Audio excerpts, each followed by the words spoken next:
Talk to the parents of older children today, and you'll likely hear the same specific frustration. I just can't get them to care about anything. The symptoms are consistent across school districts and neighborhoods. Kids ignore their homework, walk away from the sports they used to love, and answer questions about their future with a shrug. Most adults look at this behavior and see a lack of discipline. They conclude the child is missing a work ethic, which means the only way to fix them is to increase the pressure. This frames the child as a stalled engine, placing the responsibility on the parent to provide the spark that gets them moving again. This theory of the lazy child is difficult to reconcile with the behavior of a 2-year-old. Watch a toddler attempting to walk. They wobble, lose balance, and hit the floor. Despite the physical pain, they pull themselves up and try again, repeating the cycle hundreds of times without a single word of adult encouragement. No one needs to read motivational books to a toddler. The drive to master their environment and grow into their capabilities is a biological constant.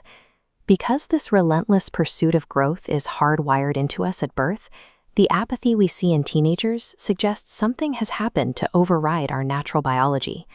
We have to identify the exact moment the resilient, stumbling toddler is replaced by the withdrawn, unmoving teenager. This change typically coincides with their entry into the performance environment, a shift where the rules of the child's world are rewritten by adult expectations. In early childhood, the environment favors exploration. As a child ages, that freedom drops away, and a strict culture of evaluation takes over. What we mistake for a loss of motivation is often the child's internal system adapting to an environment where the cost of making a mistake has become too high.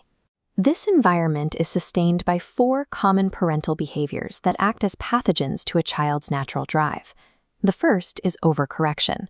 When an adult constantly fixes a child's mistakes, they remove the child's ownership of the task. The freedom to fail safely is replaced by the need to be corrected. The second is the expectation of perfection. When the end result is the only thing that matters, the child learns that the learning process itself has no value. Then comes comparison. This shifts the child's focus away from their own personal progress and toward their rank against their peers. Finally, we have forced dreams. When a parent dictates the goals, the child loses their autonomy. They are no longer the ones choosing the direction of their own life. These 4 behaviors are intended to build discipline, but they have the opposite effect. They punish the very trial-and-error mechanics that allow motivation to flourish. When we look at an unengaged teenager, we are seeing the aftermath of this process. We call it laziness, but the actual driver is fear. They are afraid of failing and disappointing the adults constantly measuring them. Apathy works as a powerful defense mechanism. If a child refuses to try, they eliminate the possibility of falling short or being judged. The tragedy is that the pressure parents apply to cure this apathy is often the exact source of the fear that created it. To reverse this, we have to change how we view our role in a child's development. The common belief is that parents must act as builders who create and maintain their child's motivation from the outside. A more accurate model is the protector. The drive is already there, like a flame. The parent's job is to shield that flame from the external anxieties that threaten to extinguish it.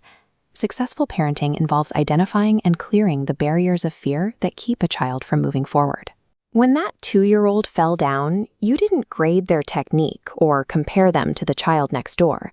You were simply a supportive presence. An older child needs that same lack of anxiety when they fail or struggle with new skills. Your task is not to motivate your child, but to protect the motivation they were born with.